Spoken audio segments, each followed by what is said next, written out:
여러분 성탄절 되면 괜히 기분이 좋고 마음이 들떠는 것, 특별한 일이 없으면 그렇죠. 굉장히 좋은 거예요.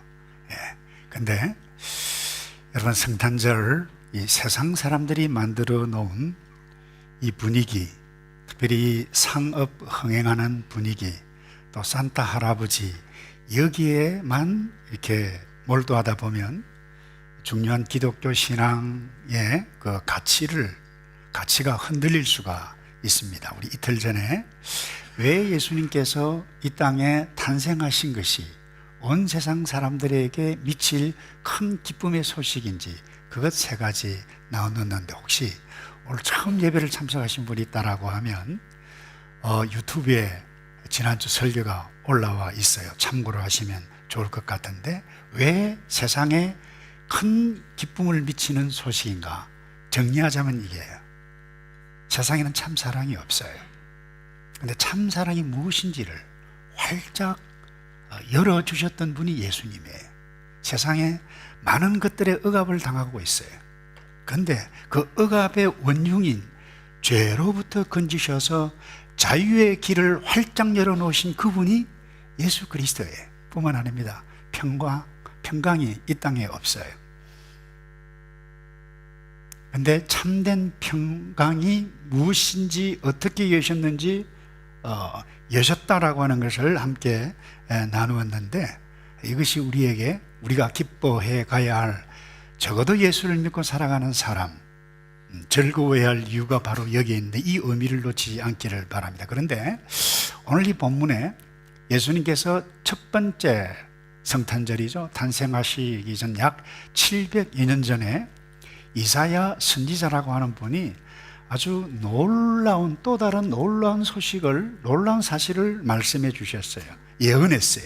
그게 뭔가 하면, 아기로 오시는데 단순한 아기가 아니라 평강의 왕으로 오신다, 이 이야기예요. 그 6절을 제가 다시 읽습니다. 이는 한 아기가 우리에게 낳고 한 아들을 우리에게 주신 바 되었는데 그 어깨에는 정사를 메었고, 이 정사라고 하는 것은 룰링, 이 가브먼트를 이야기해요. 그 이름은 기묘자라 모사라. 이게 굉장히 어려운 말인데 우리 학생들에게는 뭐라고 설명할 수 없을 만큼 놀라운 분이라는 거예요. 이 영어로는 이 Wonderful Counselor라고 표현이 되어 있어요. 근데 아기인데 이런 분이라는 거예요. 그리고 전능하신 하나님일 뿐만 아니라 영원히 존재하시는 아버지라, 아기 예수가 오신 그분이 말이죠. 그리고 맨 마지막에 따라서 합시다. 평강의 왕. 그래서 이사야 선지자는 단순한 기쁨이 아니라 한 아기가 태어나는 것 기쁜데 그 수준을 뛰어넘어서 보통 아이와 다를 뿐만 아니라 이 아기는 세상을 다스리는 왕인데 그것도 평강의 왕이다. 여러분, 왕, 절대적인, 이 세상의 왕, 절대적인 권력을 가지고 있어요. 이 왕은 한 나라 통치하시는데, 이 예수 그리스도는 온 우주 세계를 통치하시는, 평강으로 다시는 왕이라고 말씀해 가고 있어요. 왕은 다스리고 통치하시는 분입니다. 이것을 상징적으로 증거하기 위해서 놀라운 역사적인 사건이 하나 일어났어요. 여러분, 동방박사 세 사람, 별을 보고 물을 건너 산을 건너 가장 당시에 소중한 보물을 가지고 무릎을 꿇고 내어놓고 경배했어요. 왜요? 보통 분이 아니라고 하는 것을 이 이방인 동방 박사들로 통해서 하나님께서 깨닫게 해주셨어요. 보통 악이 아니고 왕이라는 거예요. 여러분, 이 왕에게는 반드시 백성이 있어요. 신하가 있어요. 그래서 이 평강의 왕을 통치하시는 그분의 그 평강을 누리려면 백성된 사람이 그 평강의 왕의 통치에 순종해 가는 것이 가장 기본적인 기준이에요.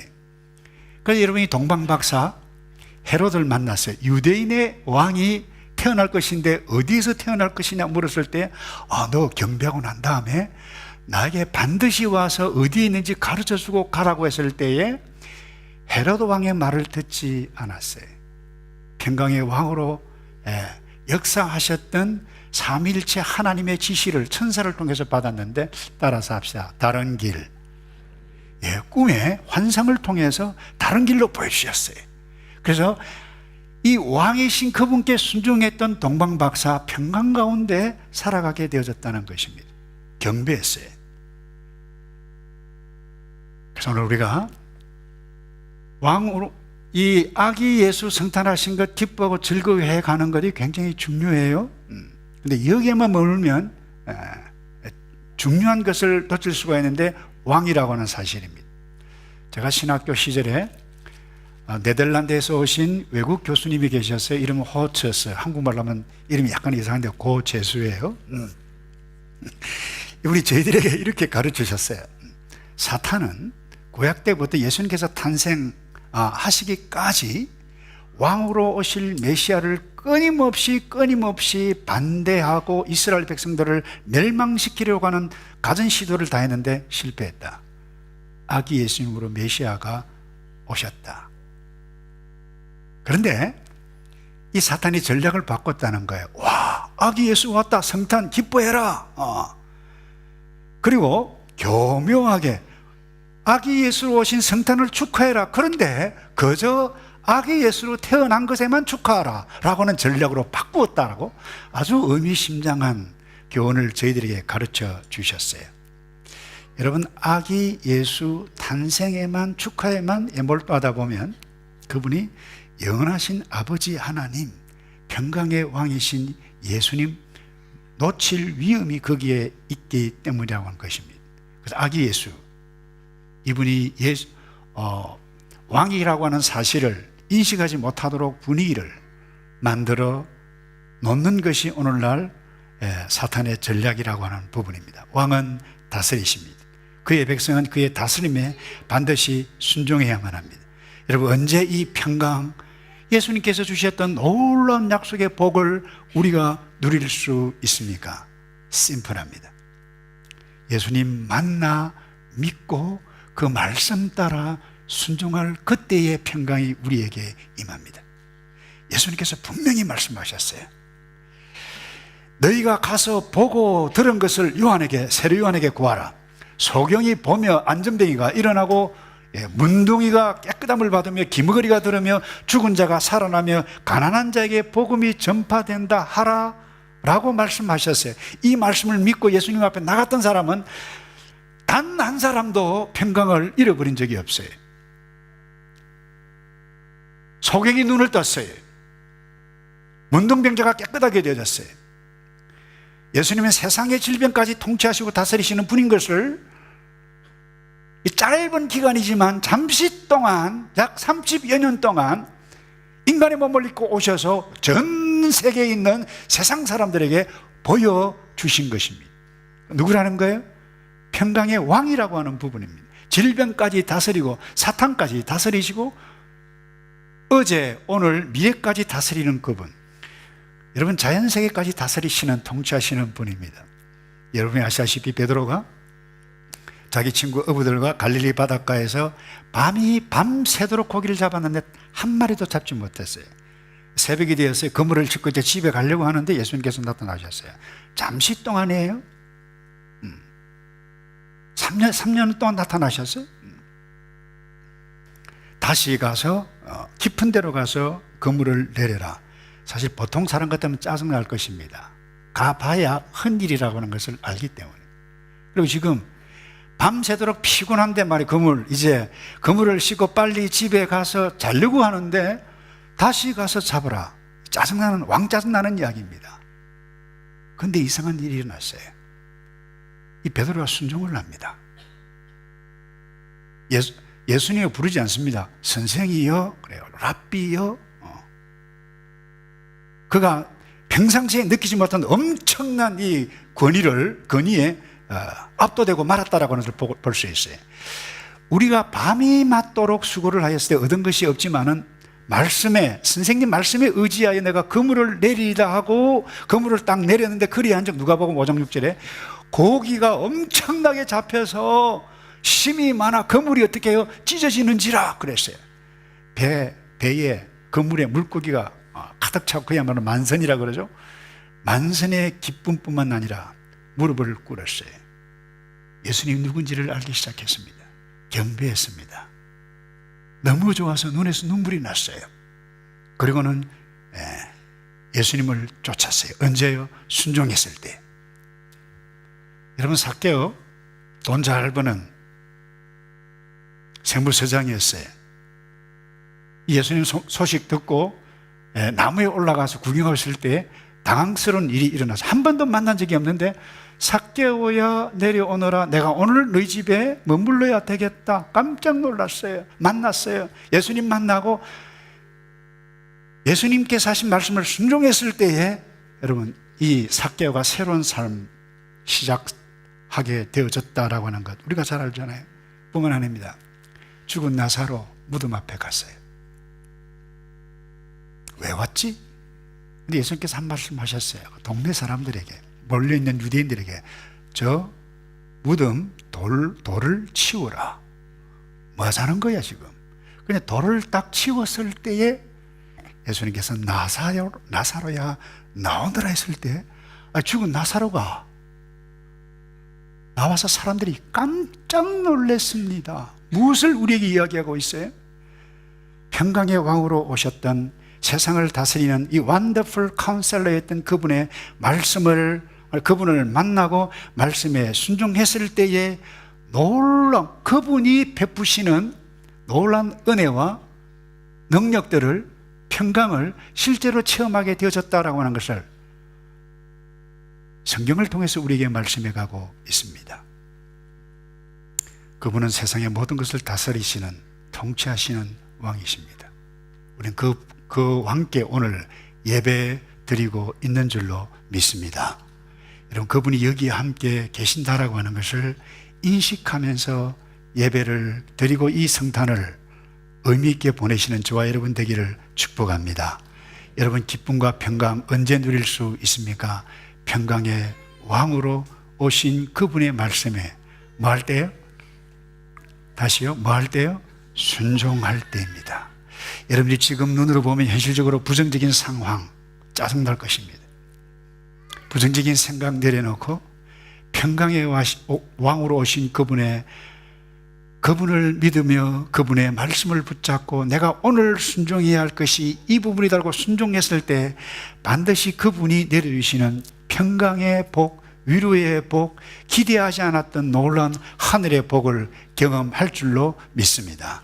그 다음 두 번째요, 오늘 두 가지만 나누고 마무리를 하겠는데요, 이분은 평강의 왕이실 뿐만 아니라 아기 예수로 오셨습니다마는 소망을 주시는 영원하신 왕입니다. 여러분, 이사야를 통해서 이 이스라엘에 주셨던 이 말씀 한번 보세요. 스불론, 갈릴리, 그 어두움의 골짜기, 그 새로운 빛이 나서 영화롭게 하셨다. 그리고 군인들, 폭력들, 지배받았던 모든 세력들이 다 물러가게 되어질 것인데, 그리고 한 아기가 나셨는데 이와 같은 일들이 일어날 것이다.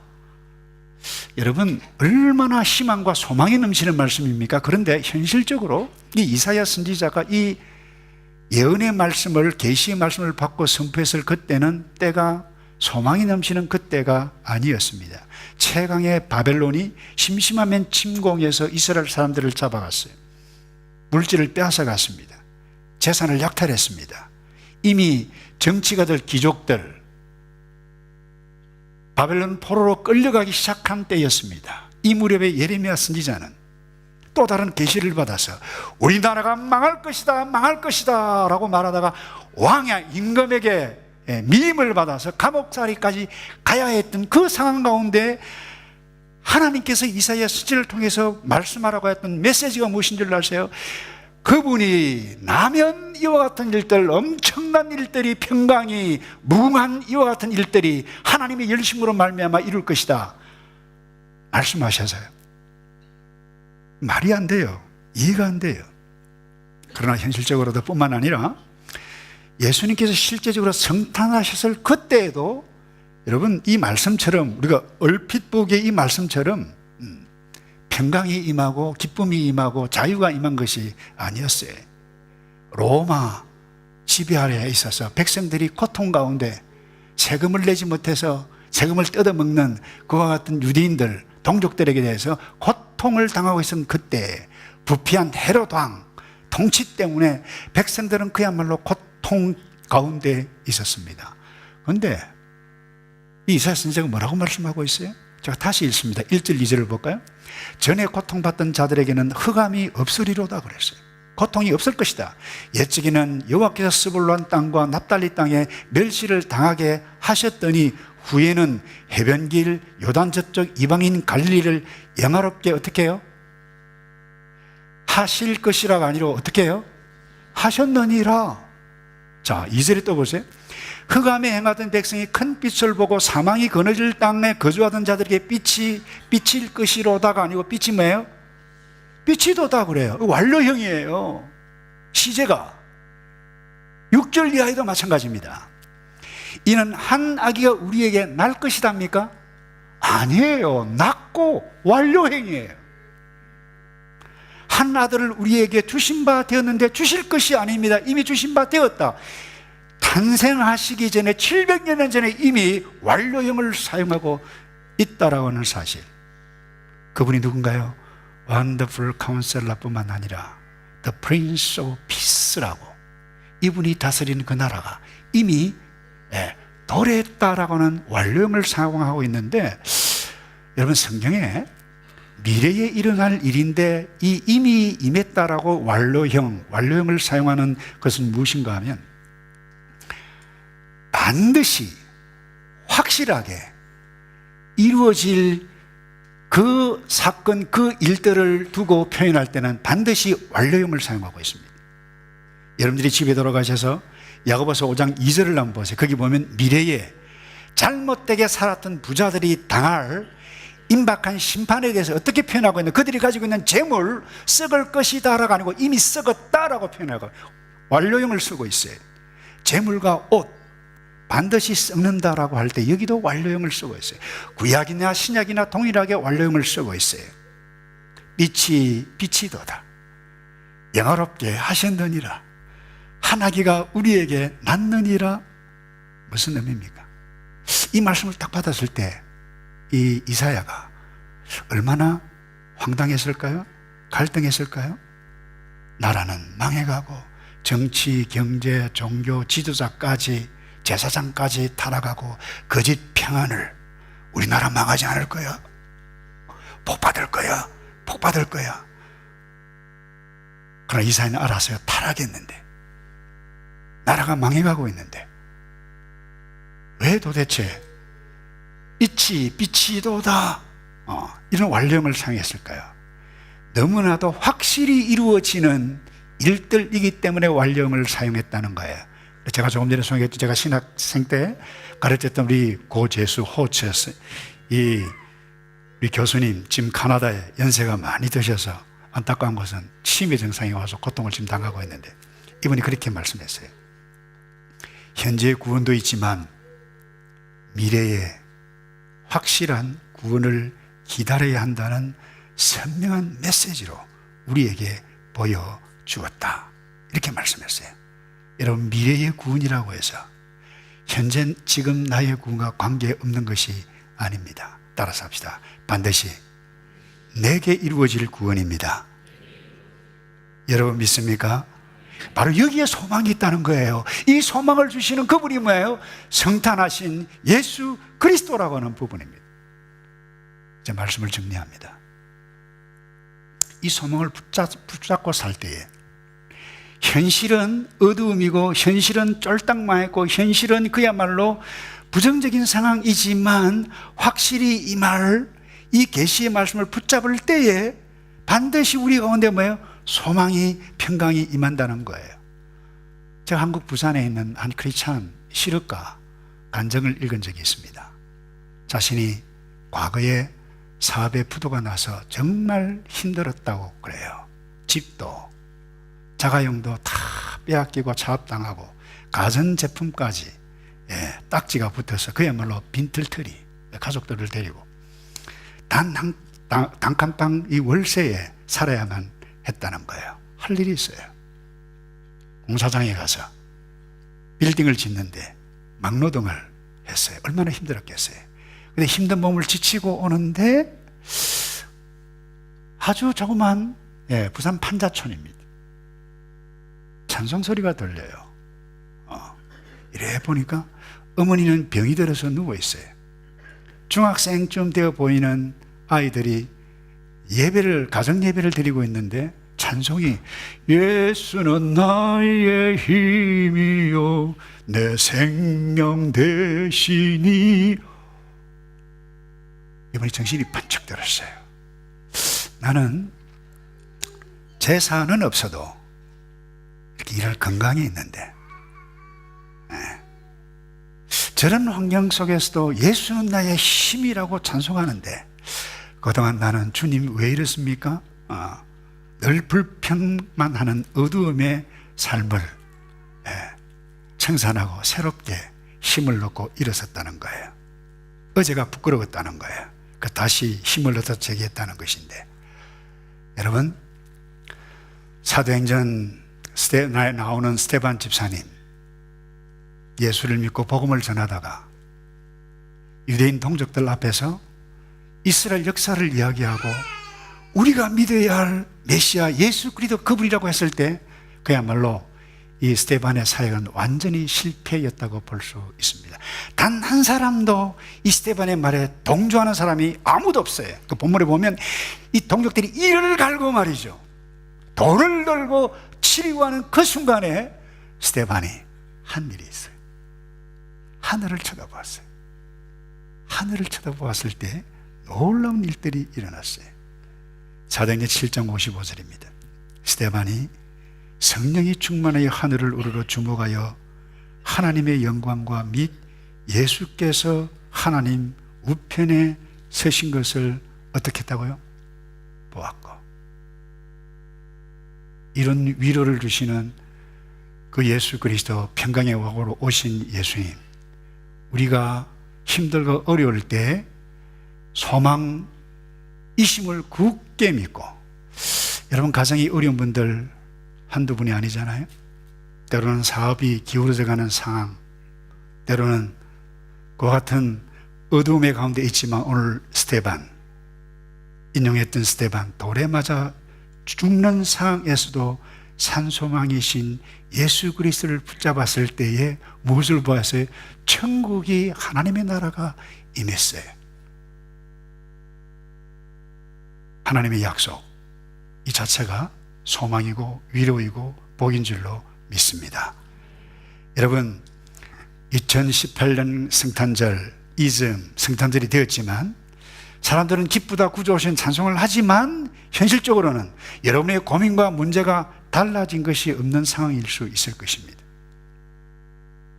여러분, 오늘 말씀을 나눴던 이 하나님의 약속의 말씀은 하늘의 천군 천사 군대를 동원해서 강제로 로마를 부수고 바벨론을 부수고 악한 왕, 악한 사람 무력으로 문을 뚫는 것이 결코 아닙니다. 그 왕을 따르는 백성들, 하나님의 말씀으로 순종함으로 하늘의 위대한 빛 평강의 즐거움이 우리에게 순간순간마다 임하여 천국을 경험해 가고 그분이 다스리시는 왕의 백성이 될진데, 이 왕의 백성으로 신실하게 어떤 상황 가운데서도 약속의 말씀을 붙잡고 왕에게 순종해 가 평강을 누려가는 저와 여러분 되기를 주님의 이름으로 축복합니다. 아멘. 제가 한번 기도하겠습니다. 아버지, 세상 정말 만만치 않습니다. 그러나 스데반 복음 전파에 완전히 실패한 것처럼 보였지만 청년 사울이 그 광경을 보고 회개하고 전 세계 복음을 증거했던 위대한 사도로 나타났던 일들 우리가 기억합니다. 하나님, 실패했던 순간 같아 보였지만 하늘을 우러보았을 때에 영광의 하나님 예수 그리스도를 보는 그 위대한 기쁨, 다른 사람이 깨닫지 못하는 그 비밀, 잃어가지 아니하는 오늘 예배를 드리는 우리 모두 되어지도록 복을 내려 주시옵소서. 예수가 소망이고 예수가 기쁨이고, 그래서 기쁨의 근원 되시는 이 예수 그리스도를 찬송하며 함께 가족과 형제 자매들과 이 성탄 복된 성탄 보내도록 복을 내려 주시옵소서. 예수 그리스도의 이름으로 감사하며 기도합나이다.